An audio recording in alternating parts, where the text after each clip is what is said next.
to clean your supplies at the sink. Sink does not need to be on full blast. Running water over your inking plate and brayer. Take your foam, remove the tape, because it'll just get wet anyway. You can replace it with a new piece. Toothbrush helps make this go a lot faster. You probably have a line of people waiting behind you, so we need to be quick about it. Scrub the ink off of your foam.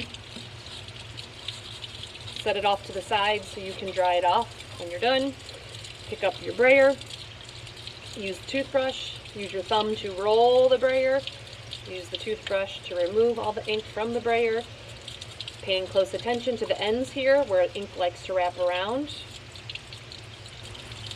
And on the plastic here as well, sometimes ink will splash up on the plastic.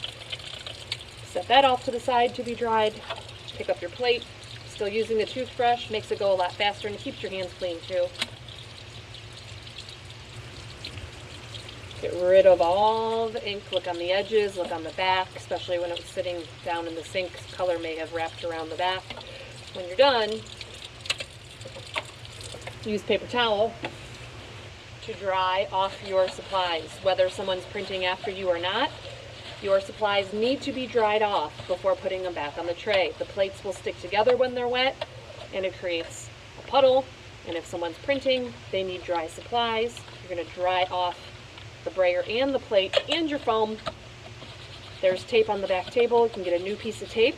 You're going to attach this back to your register so you can finish printing next week.